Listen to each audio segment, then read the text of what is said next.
Yoo yaa akkam? Akkam jirtu akkam jirtu? Nageenyi badhaadha fayyaa keessanii? Nageenyi badhaadha nageenyi badhaadha. Baga nagaan nu dhuftane. Hayyee baga nagaan turtan. Hayyee yuunivarsiitii Finfinneen baradha. Mooraa kiiloo 5.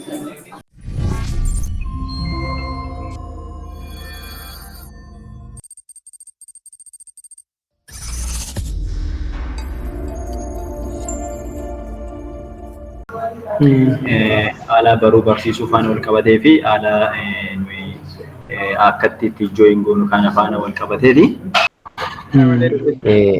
Baay'ee bareedaadha cimnee itti hafufnuu jedha. Kanaaf baay'ee gaariidha nuti jabaadha. Galatooma akkasumatti akka itti fuftan barbaanna. Gammachuu dheeressaati. Ishee eessarraati gammachuu? Adaamaa saayinsii fi teekinooloojii irraa.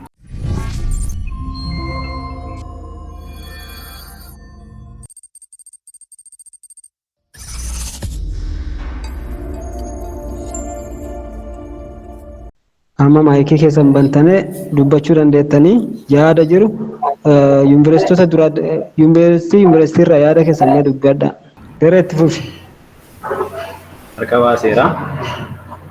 Baacheetti argeera. Teekinooloojii fayyadamaa Harkaan deemna maaliif barsiisaan egaa harka baasaa jedhamti re. Sirriidha. Baay'ee namatti tolu. Baay'ee jooyin godhaniiru baay'ee namatti tola.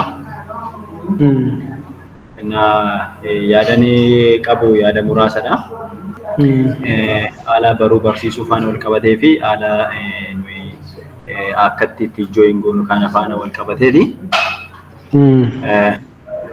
Yoo nu danda'ame hundumti keessanii yeroo qabannee sa'aatii sanarratti argamuu akka dandeenyu hima. Sa'aatii keessanis sa'aatii isin mijatu sa'aatiin kun kanarratti nu mijate hojjettanis beeksisuu dandeessu. Yoo isinii danda'ame garuu sa'aatii jenne sanarratti maaliif amma namni tokko daqiiqaa 10 seenee yookiin sa'aatii 10 daqiiqaa 00 irratti yoo seenee inni kaan immoo daqiiqaa 20 irratti hin seene yoo ta'e kana jechuun leekchariin inni duraa jala darbe jechaadha.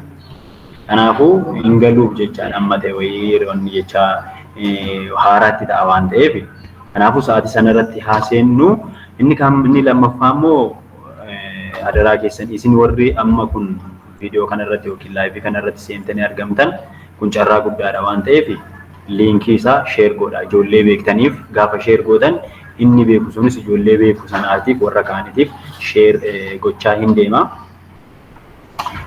Inni kan biraa immoo weebsaayitii kana amma argineerraa intarneetii isaa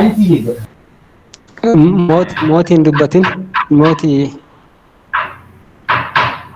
ishee egaa amma weebsaayitii amma hojjetamaa jiru kun hin dhaga'amu miti? Hin dhaga'ama. Weebsaayitiin amma hojjetamaa jiru kun intarfeesii isaa baay'ee namatti tola laalleerra. Weebsaayitii kanarra gaafa hojjennu hadaraa keessan wanta gaaffii isinii ta'e maaliif gadi buufnee barachaa jirra waan ta'eef wanta gaaffii isinii ta'e hundumaa gaafadha. Wanta gaaffii isinirra jiru wanta gaaffii nu ta'e hundumaa gaafachuu hin dandeessu jechaadha.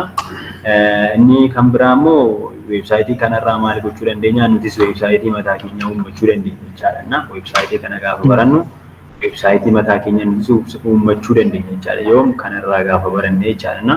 Jabaattanii cittanii akka waliin qabatanidha. Yaadanii qabu fixeera.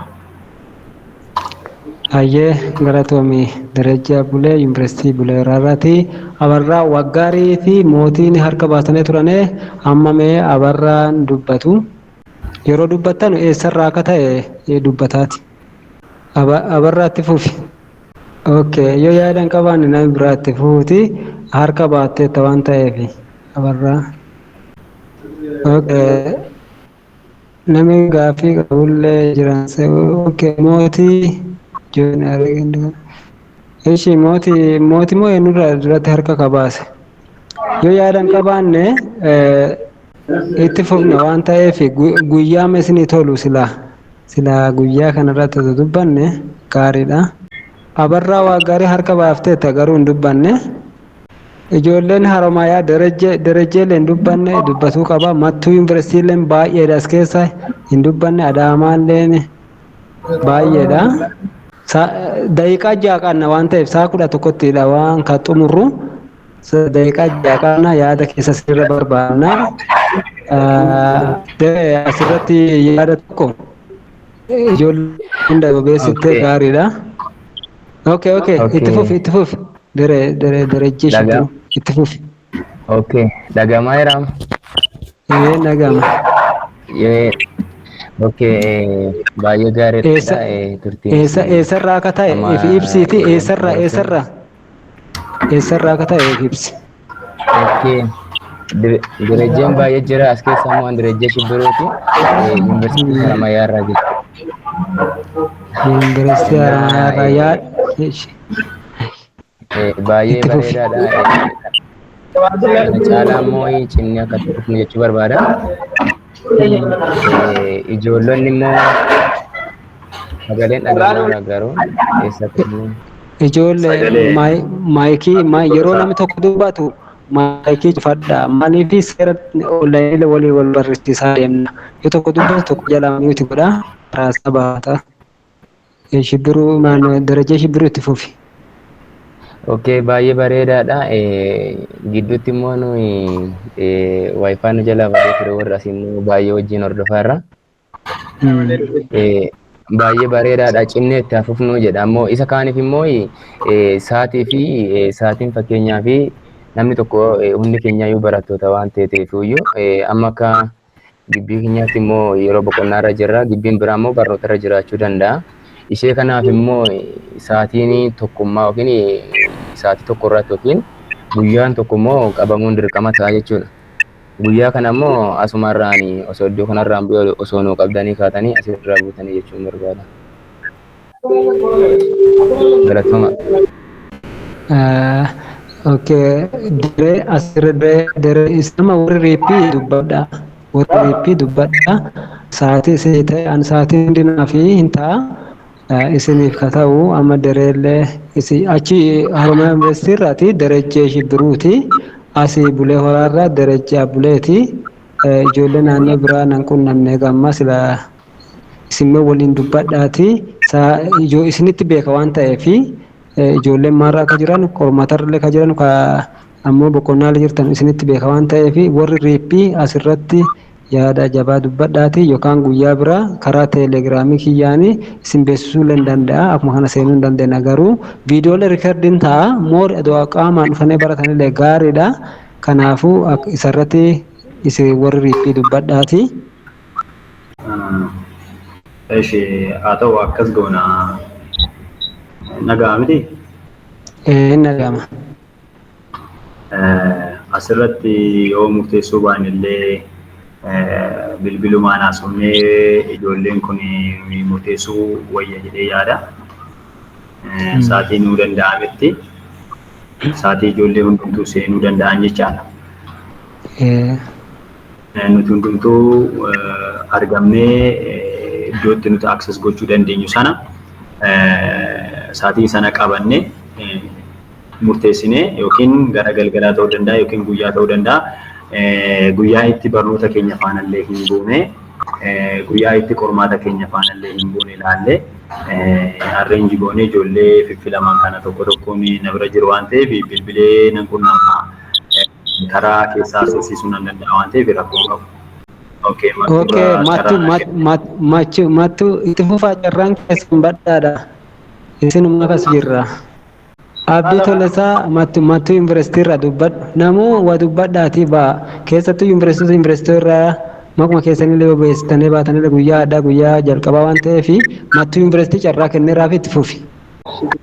Carraan akka Yuunivarsiitii galatoomaa jechaati. Barnoota onlaayinii kanatti sa'aatii qabachuun osoo itti mul'isanii deebitanii bifa viidiyoo riijeetti jedhanii osoo galii barreeffatu baay'ee gaariidha barbaada.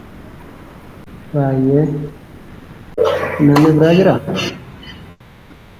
Daqiiqaa tokko qofa kennee hin cufa waan ta'eef isa kaanii ijoollee riphii irraa dhageettanii warra as keessa jirtanu haala asirratti wal barsiisnu kuni karaa riphii dhageettanii waan ta'eef warri riphii irraa dhageettanii sani warra riphii faana haasaa waan ta'eef garuu marsaan amma achitti fufu warra kanfaleetti itti fufa waan ta'eef haadhan tordaachiin nama hundinuu hordofeera garuu teelegiraam irratti wannicha galcha karaa saniin xumurreet gara hojiitti seenna.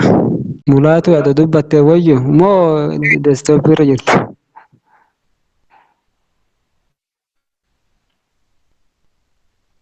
Gama miti. Hin dhagama. Nagama. Hin dhagama itti fufi. Baay'ee sin jaallannaa eebbifamaa isin jechuu barbaanna. Alright. Yuunivarsiitii kamirraati? Asii yuunivarsiitii Bulee Horaati miti?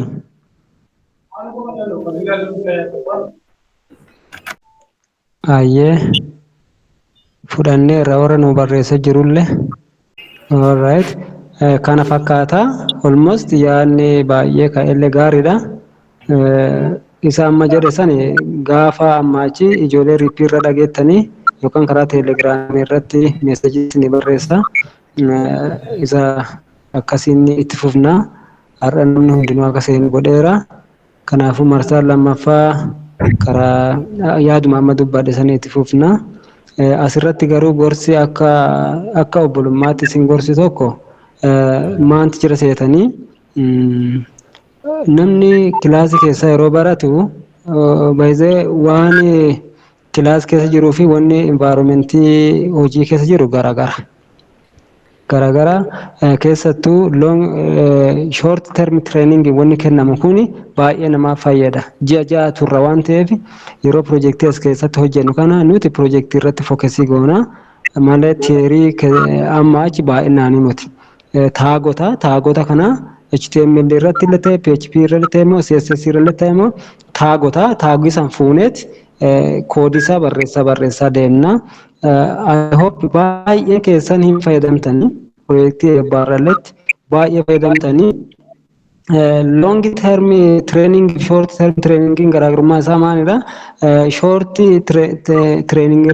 term training irratti gabaabaadha yeroo isaallee akkasumallee fookasii isaa teeknikaalii irratti fookasii godha waan ta'eef akkasitti hubadhaa ijoollee wal dhaqqabsiisaa afaan kennaa wal barsiisnaa wal dhaqannaa waliif jirra anillee isiniif jira baay'inaan amma sa'aatii kee dedikeet godhee kan kenneeru isa kanarratti maafi eega jalqabee wanta gaarii akkasiin qabattanii baatan waan barbaadeef baay'inaan ammallee piroojeektii baay'ee qabadhee dhufa jira. Kanallee hojjetaa cinaa cinaalletti kan hojjannullee baay'ee jira.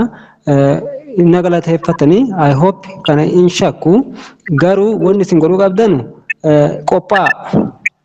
Koodii yeroo an barreessu booda viidiyoon gadi nuu dhiifama jettanii teettan jennaan tokkuma jechuudha isuma kilaas keessatti wal qixa. Hiriiriinsi dhufe moo dhaabbaate atillee barreessuu qabda gaaffii na gaafatuu qabda akkasiin wal qarqaaraa deemna malee lakkii booda argadha viidiyoo isaa booda argadha jedhaa deemtu teenaan kun beellama qabachuu ta'a. Beellama qabataa deemta. Kanaaf akkasitti hubadhaa wal sheeri godhaa ijoolleen dhaqqabne yoo jiraatan wal dhaqqabsiisaatii galatoomaa eebbifamaa sa'aatii kenna finneerra kanaafuu naa galatoomaa guyyaa biraa immoo anatu chaanal irra gadhiisa.